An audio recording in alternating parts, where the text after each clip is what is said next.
नमस्कार विद्यार्थी व पालक मित्रांनो, करिअर मेकिंग गायडन्स यूट्यूब चॅनलमध्ये मी स्वतः doctor Rajkumar Adkar, career coach, MBBS counsellor, Madha, Solapur. आजचा जो विषय आहे तो म्हणजे नीटची परीक्षा येण्यासाठी आज एक 30 दिवसाच्या आसपास 28 ते 27 दिवस बाकी राहिलेले आहेत आणि आपल्या विद्यार्थी आणि पालकांच्या मनामध्ये खूप साऱ्या अभ्यासाबद्दल मानसिक ताणतणाव आहे। या संदर्भामध्ये पालकांनी, विद्यार्थ्यांनी या परीक्षा काळामध्ये काही जबाबदारी घ्यायला पाहिजे किंवा काही काळजी घ्यायला पाहिजे, या संदर्भातला सर्वात महत्त्वपूर्ण व्हिडिओ मी आज तुमच्यासाठी आणत आहे। तर विद्यार्थी आणि पालकांसाठी एक महत्त्वाची आजचा जो विषय आहे तो म्हणजे परीक्षा काळातील पालकांची पाल्याच्या संबंधित असणारी घ्यावयाची काळजी आणि जबाबदारी, या संदर्भामधला हा व्हिडिओ विस्तृतरित्या मी तुम्हाला आज मांडण्याचा प्रयत्न करणार आहे। वास्तविक पाहता मी एक काउन्सिलर असताना सुद्धा ही गोष्ट मी का सांगेल, तर मी एक टीचर पण आहे, एक प्रोफेसर आहे अॅनाटॉमीचा, त्याचबरोबर एक पाल्य एका फर्स्ट अटेम्प्टमध्ये MBBS गव्हर्नमेंटला ऍडमिशन माझ्या स्वतःच्या मुलाला आणि सध्याच्या मितीला सुद्धा सध्या 12वीच्या परीक्षेसाठी माझा एक दुसरा पाल्य असल्यामुळे मला बऱ्याचशा सर्व पालकांशी चर्चा करून, किंबहुना त्याचबरोबर काही शिक्षकांशी किंवा तज्ज्ञ मंडळींशी, मानसोपचार डॉक्टरांशी जे काही चर्चा करून आपल्या संदर्भात काही नोट्स बनवण्याचा मी प्रयत्न केलाय आणि ते सर्व पॉइंट्स मी तुम्हाला सांगणार आहे। तरी सर्व पालकांसाठी एक महत्त्वाचा टॉपिक हा आपण डिस्कशन करत असताना सध्या या जीवघेणी स्पर्धाच्या युगामध्ये आणि राष्ट्रीय लेवलवरची एक्झाम ही वयाच्या 18 किंवा 19व्या वर्षी द्यावी लागत असते आणि या परीक्षेची ज्यावेळेस तयारी करायची वेळ येते त्यावेळेस तो जो एका मोठ्या युद्धाच्या किंवा लढाईसाठी चाललाय त्याच्या तयारीसाठी आपण सर्वांनी एक त्याच्या सोबत एक क्लायमेट तयार करायला पाहिजे, एक वातावरण निर्मिती करायला पाहिजे आणि त्यामध्ये मेजर रोल हा पालकांचा असतो असं माझं म्हणणं आहे। बऱ्याच वेळा एखादी युद्ध एखाद्या विद्यार्थ्याने किंवा पाल्याने स्वतःहूनच 2 ते 3 वर्षामध्ये जो काही अभ्यास करून आपल्याला एकंदरीत संपूर्ण 700 ते 750 दिवसापर्यंत रिपीट करणाऱ्या विद्यार्थ्यांसाठी 1000 दिवसांचा संपूर्ण 3 विषय 97 चॅप्टर्स आणि या सर्वांचं एकत्रितरित्या करून फक्त 720 मार्कांची परीक्षा आणि 200 प्रश्न, त्यामध्ये 180 प्रश्न 3 तास 20 मिनिटांमध्ये सोडवण्यासाठी जे कसब आहे, या संदर्भातला सर्वात इत्थंभूत एक पॉइंट मी तुमच्या समोर मांडण्यासाठी आलेलो आहे। तर आपल्या सर्वांनी पेन आणि पेपर घेऊन बसा की जेणेकरून हे पॉइंट्स आपल्याला लक्षात येऊ शकतील। मी या ठिकाणी भरपूर काही पॉइंट्स सांगणार आहे, ते तुम्ही नोट डाऊन करायचे। पहिली गोष्ट, सर्वात महत्त्वाचा मुद्दा असा आहे की पाल्य ज्या पद्धतीनं अभ्यासाच्या दृष्टिकोनातून सध्या जो प्रयत्न करत आहे त्याबरोबर तुम्ही पालक हे एक वातावरण निर्मिती करणारा एक सर्वात मोठा घटक आहे। एखादा पिक्चर ज्यावेळेस हिट होतो त्यावेळेस फक्त हिरो, हिरोईन किंवा विलन आणि त्यासोबत असणारं क्लायमेट एवढंच महत्त्वाचं नसतं, तर त्याच्या पाठीमागे असणारा सर्व म्हणजे डायरेक्टर, निर्मिती, त्याच्यासाठी केल्या जाणारे परिश्रम हे सुद्धा महत्त्वाचं असतं। आणि ज्यावेळेस आपण एखादा चित्रपट हिट होतो त्यावेळेस आपण फक्त काही ठराविक गोष्टींना न देताना आउटस्टँडिंग परफॉर्मन्स किंवा एकंदरीत परिणाम या गोष्टीवरती कॉन्सन्ट्रेट करत असतो। त्यामुळं पाल्याच्या जबाबदारीमध्ये, पाल्याच्या सक्सेसमध्ये, यशापयशामध्ये ज्या पद्धतीनं पाल्य स्वतः, त्याचबरोबर त्याचे मित्र आणि त्या पलीकडे जाऊन त्याची इन्स्टिट्यूट या ठिकाणी ते शिक्षण घेत आहे, त्याची सर्व टीचर्स आणि त्यांनी 2 वर्षामध्ये दिलेला सगळा अभ्यास, याचबरोबर पालकांनी सुद्धा जबाबदारीनं त्याच्याकडे लक्ष आणि कॉन्सन्ट्रेट केलं पाहिजे असं माझं म्हणणं आहे। बऱ्याच वेळा या अनुषंगानं पाल्य आपलं ज्यावेळेस एखाद्या चांगल्या इन्स्टिट्यूटमध्ये शिक्षणासाठी पाठवतो आणि त्यानंतर त्याची हॉस्टेलची, मेसची सोय करतो, त्याला सर्व पुस्तकं घेऊन देतो आणि ठराविक पॉकेट मनी देतो आणि यानंतर आपली संपूर्ण जबाबदारी संपली अशा प्रकारचा जो कन्सेप्ट रूढ होतोय, त्या कन्सेप्टमुळेच कदाचित परीक्षेच्या रिझल्टच्या दिवशी बऱ्याचशा पालकांच्या पदरी निराशा येताना पाहत आहे। 10वी मध्ये खूप सारे मार्क्स होते, NTSच्या परीक्षेमध्ये खूप सारे मार्क्स मिळाले होते, परंतु या नीटच्या परीक्षेमध्ये मात्र मला मार्क्स मिळाले नाहीत। अशा प्रकारचं जे काही परत येणाऱ्या गोष्ट आहे ते होऊ नये या उद्देशानं हा एक महत्त्वाचा टॉपिक या अनुषंगानं मांडण्याचा आपण प्रयत्न करत आहे।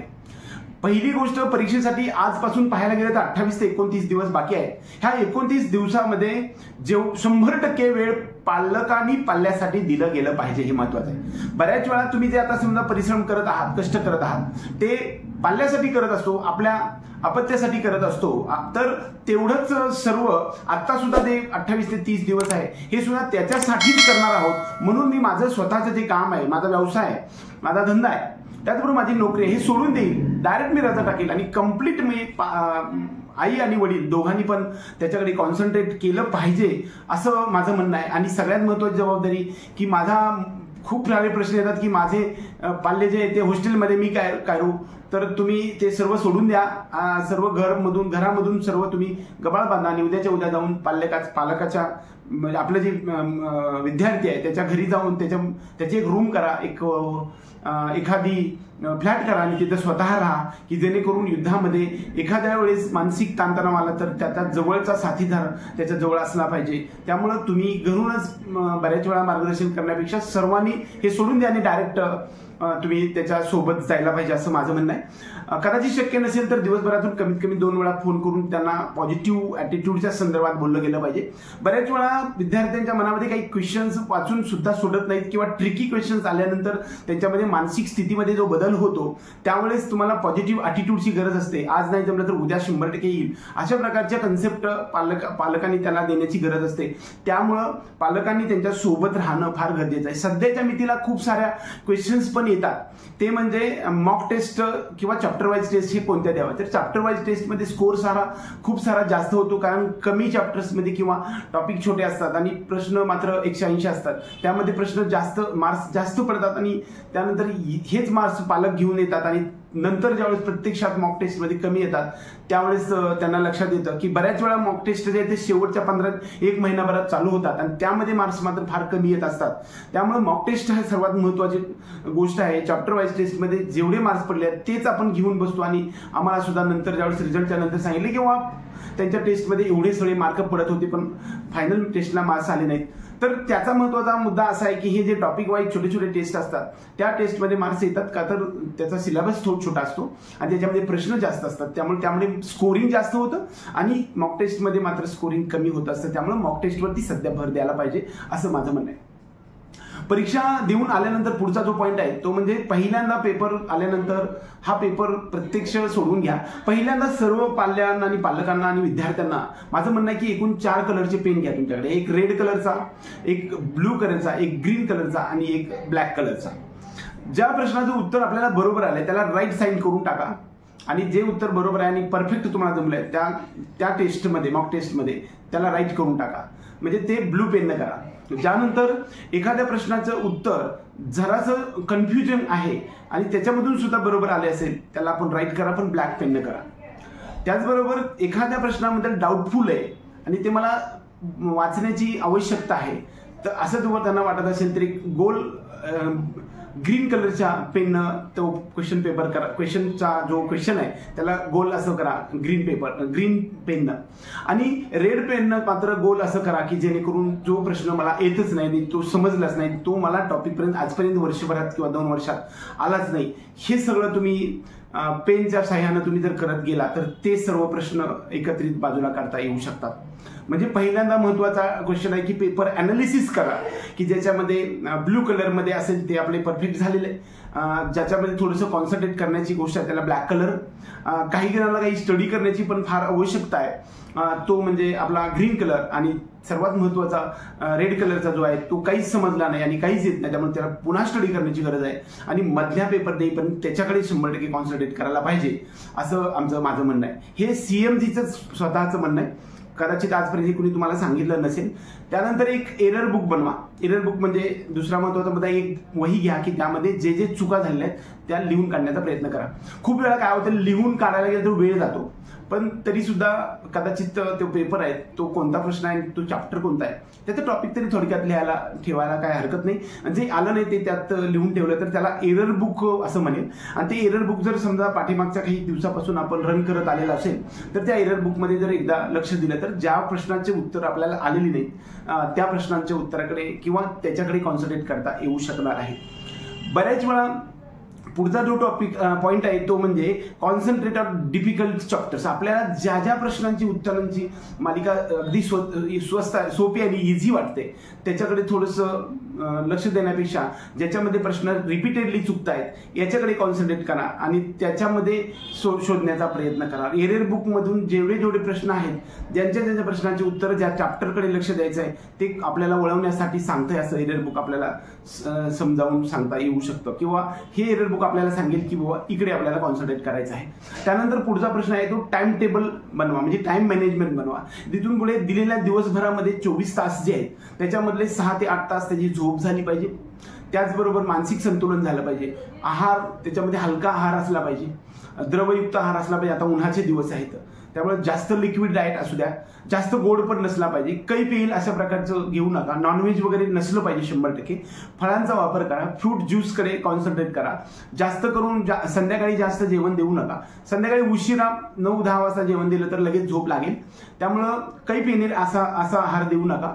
आहारामध्ये पाहायला गेलं तर आपण 1/3 किंवा 40% एवढंच भोजन द्या जेणेकरून त्याचं पोट जे आहे ते 60% रिकामं राहील आणि या 60%मध्ये पाणी 30% ते 40% राहील आणि राहिलेला जो 20-25%चा भाग आहे तो मात्र हवेसाठी रिकामा राहील. अशा प्रकारचं आहाराकडे लक्ष द्या. त्याचबरोबर झोप सुद्धा कंप्लीट राहिली पाहिजे कारण शरीराचा आणि मनाचा जवळचा संबंध आहे, त्यामुळे झोप ही 6 ते 8 तास कंप्लीट झाली पाहिजे. जर झोपलेला असेल तर त्याला उठवण्याचा फारसा प्रयत्न करू नका. शक्यतो त्याची 8 तास अगदी स्टॉपवॉच लावून सुद्धा तुम्ही त्याच्याकडे लक्ष दिलं पाहिजे असं माझं म्हणणं आहे. आहार सुद्धा हलका द्या आणि निद्रा सुद्धा झाली, झोप सुद्धा झाली पाहिजे. ही सर्वात महत्वाची गोष्ट आहे. ह्या संपूर्ण दिवसभरामध्ये पुढचा एक पॉईंट येतो तो इथून पुढे 28 ते 30 दिवसामध्ये पालकांनी त्याच्या सोबत असणं, 24 तास सोबत असणं गरजेचं आहे. मग ती आई असेल किंवा वडील असेल. मग बऱ्याच वेळा आपण खूप काही गोष्टी इकडे तिकडे बघत बसतो आणि पाल्याला अभ्यास करायला लावतो आणि आपण इकडे तिकडे दुसरंच काहीतरी मोबाईलवरती बसतो, त्याचा आवाज येत राहतो. हे व्हायला पाहिजे. म्हणजे सोशल मीडियापासून तुम्ही दूर राहायला पाहिजे. खूप वेळा त्याला सांगता की तू सोशल मीडियामध्ये जाऊ नको किंवा व्हिडिओ गेम्स खेळू नको, युट्यूब पाहू नको किंवा फेसबुक इंस्टाग्रामवरती जाऊ नको आणि आपण मात्र जात असतो आणि त्याचा शेजारच्या रूममध्ये आवाज त्याला येत असतो. त्यामुळं थोडंसं त्याचं लक्ष विचलित होण्याची शक्यता असते. आपल्या करणी आणि कहणी म्हणजे कथनी आणि करणी मध्ये आपल्याला साम्य असलं पाहिजे. म्हणजे तू युट्यूब पाहून वापरू नको, सोशल मीडियापासून जसा दूर राहा तसं सुद्धा मी स्वतः टेलिव्हिजन पासून किंवा ह्याच्यापासून दूर राहील, अशा प्रकारच्या सोशल मीडियापासून दूर राहील अशा प्रकारचा कन्सेप्ट इथून पुढे तरी तुम्ही स्वतः वापरला गेलं पाहिजे. जेवण करत असताना हलका आहार द्या, जड आहार देऊ नका. जास्त गोड पण देऊ नका, पण थोडं गोड असलंच पाहिजे. फार तिखट देऊ नका, नॉनव्हेज वगैरे देऊ नका. जेवण करताना तुम्ही डिस्कशन करा की जेणेकरून एखाद्या टॉपिकवरती आपल्याला बोलता येऊ शकते का. खूप वेळा हे सगळं झाल्यानंतर मानसिक ताणतणाव आलेला असेल तर त्याचा पुढचा पॉईंट म्हणजे आपल्या काही युट्यूबवरती काही स्पीच मिळतात, तुम्हाला मोटिवेशनल स्पीच मिळतात. त्याच्यामध्ये ॲलनचे काही सर असतील किंवा फिजिक्सवालाचे सर आहेत किंवा RCCचे काही सर आहेत किंवा इतर सर्व काय आहेत की ते तुम्हाला मोटिवेशनल स्पीच देतात. ते तुम्ही पहा आणि त्याला शोधून त्याला ऐकवायला द्या की जेणेकरून आपण कसा ग्रो करू शकतो या संदर्भात सुद्धा आपण त्याच्यावर कॉन्सन्ट्रेट देता येऊ शकतं. खूप वेळा त्याच्या पुढचा एक पॉईंट येतो, मला खूप साऱ्या गोष्टी कव्हर करायच्यात ह्या एकाच व्हिडिओमध्ये, थोडा लेंदी होणार आहे म्हणून मी जरा फास्ट घेतोय. दुसरा महत्वाचा मुद्दा की ज्या ठिकाणी आपण शिकत आहे, उदाहरणार्थ आकाशमध्ये असेल, ॲलनमध्ये असेल किंवा इतर कोणत्याही सगळ्या टॉपच्या इन्स्टिट्यूटमध्ये असतील, त्या इन्स्टिट्यूटच्या टीचरवरची पहिला भरोसा ठेवा, विश्वास ठेवा. त्यांनी शिकवलेलं 100% चांगलं आहे. कोणताही टीचर मी जे पाहतोय त्या सर्व टीचर्स खूप छान पद्धतीनं शिक्षण देत असतात. त्यामुळं कधीही लक्षात ठेवा की तुम्ही सांगितलेल्या शिक्षकाला तुम्ही प्रमाण माना. आपल्याला सर्वात मोठा गुरु किंवा देव आता सध्याच्या मितीला कोण असेल तर तो टीचर आहे किंवा शिक्षक आहेत आणि त्यांनी नेमलेले शिक्षक हे निश्चित टॉपमोस्ट आहेत. त्यामुळे त्याच्यासाठी त्याच्यावरती काही शंका घेऊ नका. कदाचित तो टॉपिक जर तुम्हाला समजला नसेल तर अदर इन्स्टिट्यूटचे पेपर त्याचबरोबर काही युट्यूबवरती लेक्चर्स सुद्धा पाहायला हरकत नाही. म्हणजे आपण एखादी इन्स्टिट्यूट जॉईन केलेलं असेल आणि त्या इन्स्टिट्यूटला त्या टीचरचा एखादा टॉपिक समजलेला नसेल तर तोच टॉपिक तुम्ही सर्च करून ठेवा आणि त्याला फीड करून द्या की जेणेकरून तो तेवढाच टॉपिक फिजिक्सवाला सारखं PW किंवा इतर कोणत्याही संस्थेचे जे काही आपल्याला अवेलेबल असेल ते टॉपिक तुम्ही शोधून त्याला द्यायला आणि तो कन्सेप्ट क्लिअर करण्यासाठी मदत करा. म्हणजे आपल्याच इन्स्टिट्यूटमधून संपूर्ण नाही झाला तर थोडासा अदर इन्स्टिट्यूट सुद्धा द्यायला यायला पाहिजे. बऱ्याच वेळा काय होते, त्याच्या पुढचा एक पॉईंट येतो की आपल्या इन्स्टिट्यूटमध्ये पेपरला खूप चांगले मार्क्स येतात, परंतु अदर इन्स्टिट्यूटचे पेपर त्याला सोडवायला दिले की त्याला मार्क्स मात्र कमी येतात. म्हणजे असं पण कधी कधी होतं. परंतु अदर इन्स्टिट्यूटचे सुद्धा थोडेसे पेपर आपल्याला द्यायला गेले पाहिजे. म्हणजे सगळेच दुसऱ्या पेपर द्यावे असं नाहीये, परंतु जे टीचर्स आपल्याला शिकवतात तेच पेपर जर आपल्याकडून घेत असतील तर त्याला मार्क्स जरा जास्त येऊ शकतात. परंतु शिकवणारा टीचर वेगळा आहे आणि परीक्षा घेणारा टीचर जर वेगळा असेल तरी सुद्धा तुम्हाला त्यामध्ये मार्क्समध्ये स्कोरिंगमध्ये बदल होऊ शकतो. पण आपला शिकवणारा टीचर हा आपली एक्झाम घेणार नाहीये, त्यामुळं आपल्याला 100% कोणतरी MTA पेपर करणार, म्हणजे एक अदर पर्सन पेपर सेट करणार आहे. त्यामुळे दुसऱ्या इन्स्टिट्यूटचे सुद्धा थोडेसे पेपर आपण पाहायला पाहिजे, हे महत्वाचं आहे. सध्याच्या मित्रांनो जो अभ्यास करण्याचे जो टॉपिक आहे तो दरम्यान 16 तासाच्या खालीच येणार आहे, कारण 6 ते 8 तास आणि इतर 2 तास, म्हणजे 14 तासाच्या आसपासपर्यंत तुमचं शेड्यूल बनवा अभ्यासाचं.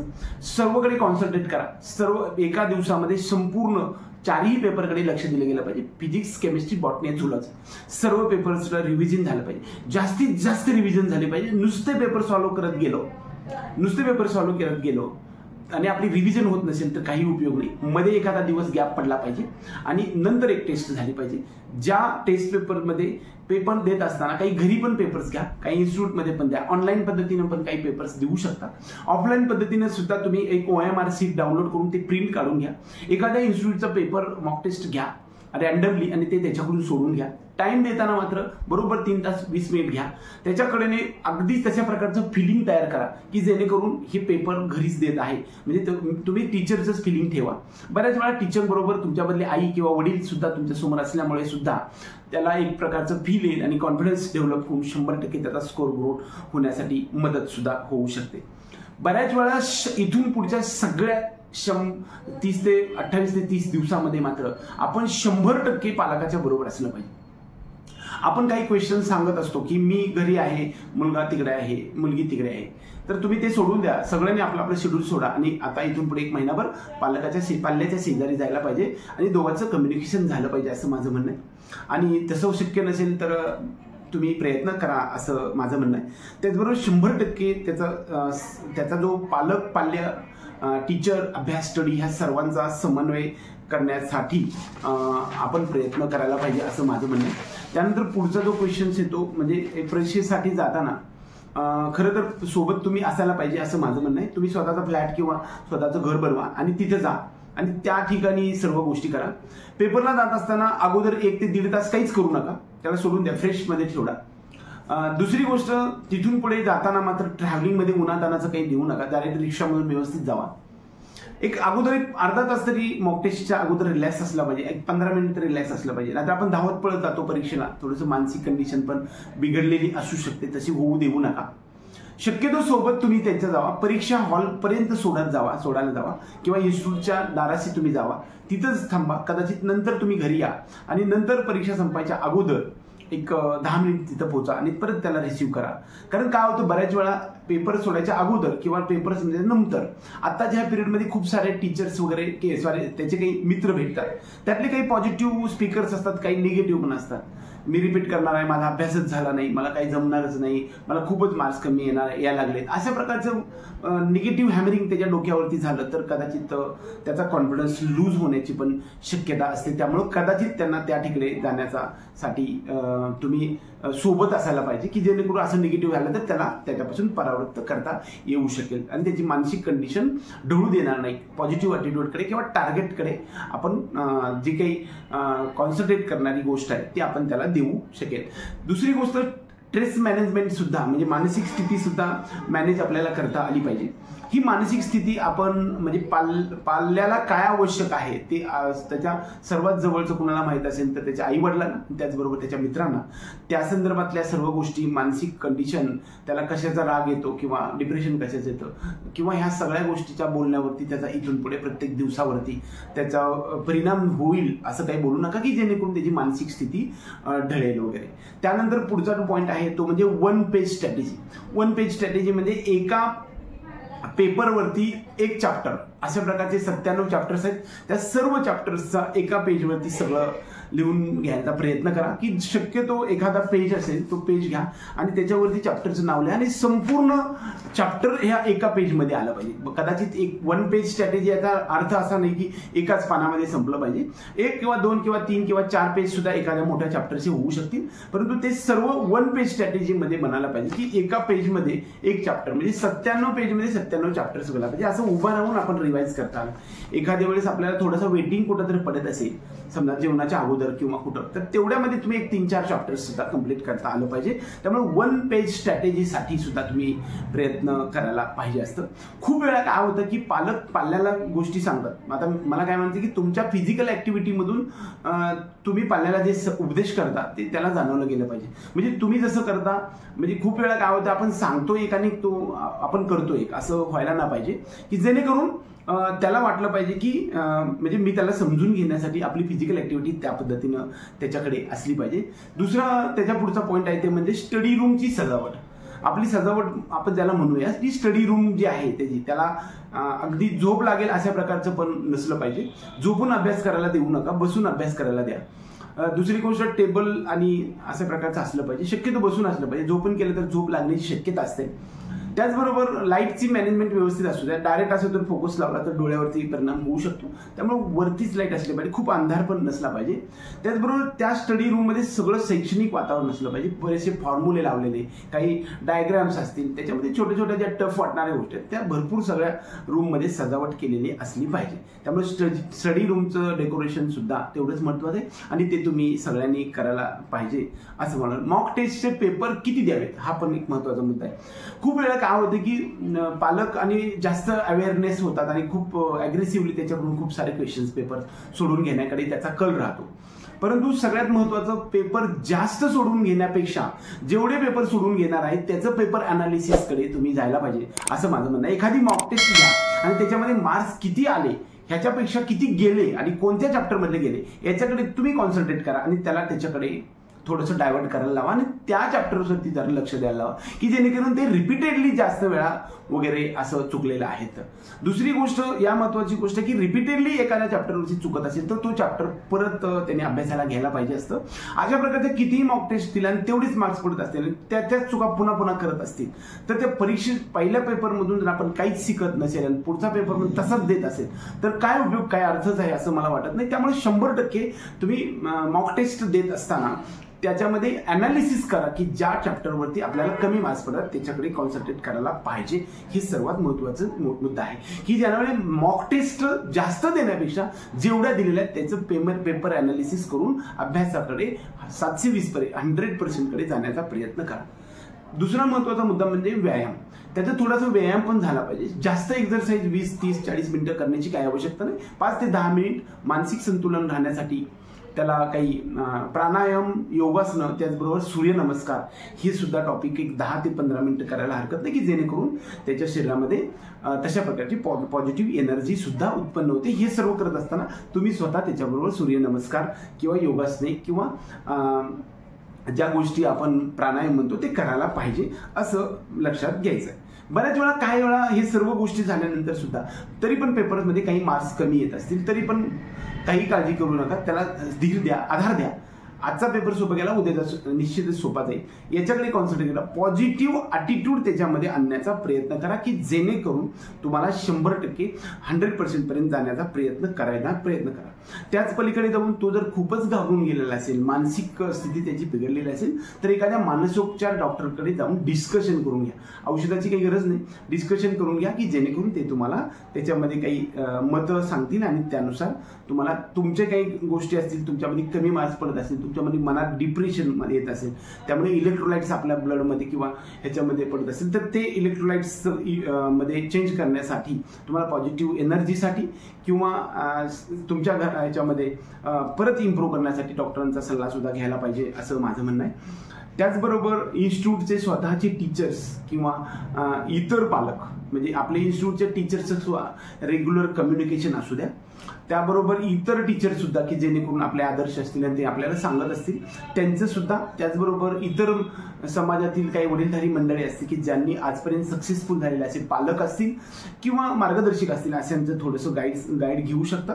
त्याचबरोबर काही मित्र पॉझिटिव्ह असतील ते आपल्या सोबतचे असतील, काही सिनियर असतील, या मित्रांचा पण सल्ला घेऊन त्यांचं पेपरवरती जे काही चुकलेलं आहे त्याच्यावरती पेपर डिस्कशन सुद्धा झालं पाहिजे. म्हणजे पेपर डिस्कशन हे कुणाबरोबर झालं पाहिजे, आपल्या मित्राबरोबर एक झालं पाहिजे किंवा आपल्या मैत्रिणीबरोबर, त्याचबरोबर आपल्या टीचर्स बरोबर किंवा आपले काही सिनियर असतील, आपले भाऊ किंवा कोण, अशा सगळ्या गोष्टीकडे तुम्ही डिस्कशनकडे सुद्धा लक्ष द्यायला पाहिजे. त्याच्या पुढचा जो पॉईंट आहे तो म्हणजे आपण चुका जे आहेत ना त्या चुका सोल्युशन, आपण एखादा पेपर घेतो आणि त्याचं जे चुकलंय ते डायरेक्ट सोल्युशन पाहतो. दोन प्रकारे, एक तर सोल्युशन म्हणजे एखादा प्रॉब्लेम असतं ते सॉल्व्ह केला जातो आणि दुसरं असतं ते आन्सर की, म्हणजे डायरेक्ट आन्सरच असतं, त्यामुळे तिथं काही सोल्युशन नसतंच आहे. तर ते आन्सर की पाहण्यापेक्षा तुम्ही तुमच्या NCERT मधून शोधण्याचा प्रयत्न केला, 1-2 मिनिट जास्त जातील, तर तो कोणत्या चॅप्टरमधला आहे आणि तो काय आहे हे शोधण्याचा प्रयत्न करून तिथून उत्तर जर शोधण्याचा प्रयत्न केला तर तुम्ही 100% सक्सेस जायला काही हरकत नाही असं मला वाटतं. दुसरी गोष्ट, प्रॉब्लेम्स म्हणजे फिजिक्समधल्या प्रॉब्लेम्सचा, केमिस्ट्रीमधली प्रॉब्लेम्सचा आणि फॉर्म्युलांची एक बँक बनवा, ज्याला आपण संच म्हणू.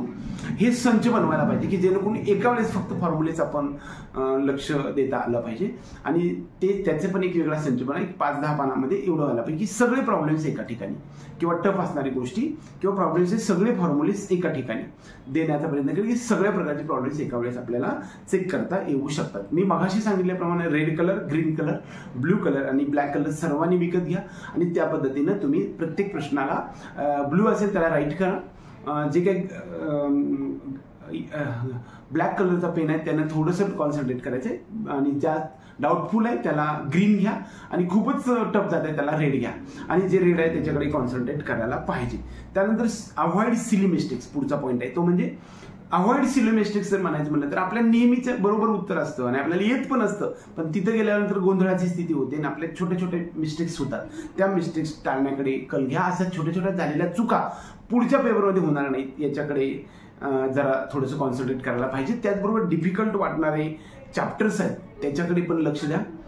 जे इझी आहेत त्याच्याकडे देण्यापेक्षा बऱ्याच वेळा डिफिकल्ट चॅप्टरकडे कॉन्सन्ट्रेट करा, तेवढाच अभ्यास जास्त करण्याचा प्रयत्न करा. बऱ्याच वेळा मला येते म्हणून बरेच दिवस रिव्हिजन न करण्याचा पण घाट घालू नका, कारण खूप वेळा काय होतं की मला बायोलॉजी सोपे आहे, मला काय नाही खूप येतं असं तसं म्हणून जातो आणि आपलं दुर्लक्ष होतं आणि रिव्हिजन कमी होते आणि परत आपल्याला बायोलॉजीमध्ये मार्क्स कमी पडतात.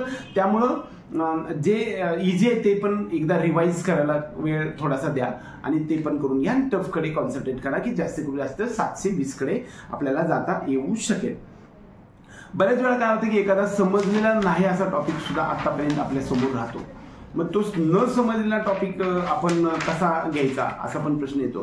तर बऱ्याच वेळा आपल्या इन्स्टिट्यूटच्या टीचरनं तो समजावून सांगण्याचा इतका बेस्ट प्रयत्न केलेला असतो ना, पण तरी सुद्धा आपल्याला ती लक्षात येत नाही. काही वेळेस त्याची स्ट्रॅटेजी आपल्याला लक्षात येत नसते. त्यामुळं एक अदर इन्स्टिट्यूटचा युट्यूबवरील असेल किंवा दुसऱ्या कोणत्या तरी इन्स्टिट्यूटचा एखादा चॅप्टर आपण सर्च करून त्याच्याकडून समजून घेऊ शकतो किंवा आपल्या दुसऱ्या मित्रमैत्रिणींकडून समजून घेऊ शकतो तो कन्सेप्ट किंवा आपल्या जे काही टीचर आहेत त्या टीचरकडे जाऊन सुद्धा आपण ते सॉल्व्ह करू घेऊ शकतो. त्याच्यापुढं महत्वाचा पेपर अनालिसिस मी पाठीमागे सांगितलेलं आहे. चुका सुधारा, दुरुस्त करा. म्हणजे चुका झालेल्या फक्त माहीत होऊन उपयोग नाही, तीच चुका पुन्हा पुन्हा करायला लागला तर पेपर देण्यात काही अर्थ नाही. अशा प्रकारचे रोज पेपर दिले आणि त्याच चुका पुन्हा पुन्हा करत गेलो तर त्याचा काहीही अर्थ होणार नाही असं मला तरी एकंदरीत वाटतंय. त्यामुळे तो सुधारण्याचा प्रयत्न करा आणि ते सुधारणं म्हणजे जो चुका आहे तो अनालाइज करा आणि त्या चुका पुन्हा पुढच्यामध्ये होणार नाही याच्यासाठी लक्ष द्यायला पाहिजे, हे पण लक्षात घ्या. अशा प्रकारचे कितीही पेपर दिले तरी जास्त मॉक टेस्ट देण्यापेक्षा थोड्याच मॉक टेस्ट मॅक्झिमम म्हणजे 720 पैकी 720 पर्यंत पडण्याचा प्रयत्न करण्याकडे लक्ष द्या. बरोबर किती आलं ह्याच्यामध्ये आनंदानं हरवून जाण्यापेक्षा किती चुकलं ह्याच्याकडे लक्ष द्यायला पाहिजे. रिपीटेडली चुकते त्याच्याकडे जास्त लक्ष द्यायला पाहिजे. त्यामुळे जास्त पेपर सोडवण्यापेक्षा थोडेच पेपर 720 पैकी 720 मार्क मिळाले पाहिजे याच्याकडे लक्षात घेतलं पाहिजे. हे सर्व करून सुद्धा मार्क्स जर कमी पडत असतील तर पालकांनी मी तुझ्याशी कोणत्याही परिस्थितीमध्ये मी तुझ्यासोबत आहे. मार्क्स तुला खूप जरी पडले तरीही मी तुझ्यासोबत आहे. कदाचित तुम्हाला मार्क्स खूप कमी पडले तरीही मी तुझ्यासोबत आहे. काही काळजी करू नको. युद्धाच्या ह्या सर्व स्थितीमध्ये मी तुझ्यापर्यंत कोणत्याही स्थितीमध्ये तुझ्यासोबत आहे. अशा प्रकारचा आत्मविश्वास किंवा कॉन्फिडन्स द्या की जेणेकरून तो पुढे जाईल आणि त्याच्यामध्ये एक प्रकारची कॉन्सन्ट्रेट. एखाद्या पिक्चरमध्ये बऱ्याच वेळा युद्ध दाखवलं जातं. त्या युद्धामध्ये आपला हिरो आणि दुसरा एखादा विलन असेल त्याचं युद्ध असतं. ते खूप सारा मारतो आणि परत आपले रिलेटिव्ह ज्यावेळेस येतात आणि त्याला जोश भरतात आणि त्याचं नाव घेऊन पुकारतात की सुयश सुयश असं म्हटलं जातं. त्यावेळेस मग तो पळतो आणि पळल्यानंतर परत विजयी होताना दिसतो. त्यामुळं अशा प्रकारचं तुम्ही त्याला इम्प्रूव्हमेंट करण्यासाठी प्रोत्साहन द्या आणि 100% त्याच्यामध्ये इम्प्रूव्हमेंट करण्याचा प्रयत्न करा. निश्चित त्याचा परिणाम होणार आहे. रिव्हिजन सर्वात महत्त्वाचे आहे. सारखी रिव्हिजन व्हायला पाहिजे. बऱ्याच वेळा सोपे चॅप्टर्स आहेत म्हणून आपण ओमिट करतो आणि ते पाहत नाही आणि त्याच्यावरती प्रश्न चुकतात. हे लक्षात ठेवा. आत्ताच्या स्थितीला कसल्याही प्रकारचे चॅप्टर वाईज टेस्ट द्यायची गरज नाही. ज्यांना हायर मार्क्स मिळवायचे त्यांनी चॅप्टर वाईज किंवा टॉपिक वाईज टेस्ट देऊ नका. मॅक्झिमम मॉक टेस्ट द्या. ज्यांना कमी मार्क्स पडतायत अशाने मात्र चॅप्टर वाईज टेस्ट द्यायला हरकत नाही.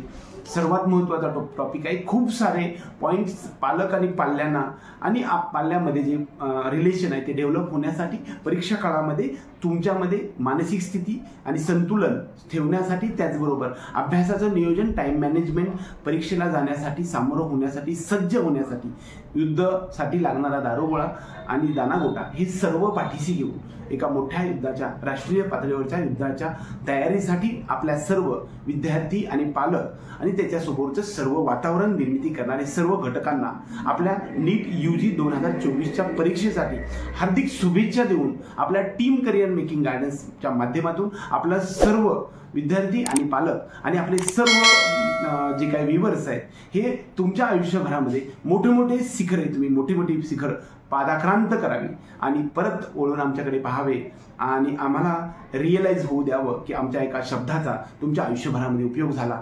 एवढं जरी झालं तरी 100% आम्ही कृतकृत्य होईल. एवढंच महत्त्वाचं सांगून परीक्षा काळातील घ्यावयाची पाल्यांसाठी पालकांची काळजी व जबाबदारी हा विषय आज संपूया आणि इथून पुढे कोणत्या विषयावरती बोलायला पाहिजे किंवा कोणता विषय घ्यायला पाहिजे या संदर्भात तुम्ही खाली कमेंट बॉक्समध्ये टाकलं तर त्याच्यावरती आम्ही देण्याचा प्रयत्न करू. एवढंच या निमित्तानं बोलून आजचा हा व्हिडिओ संपूया. जय हिंद, जय महाराष्ट्र.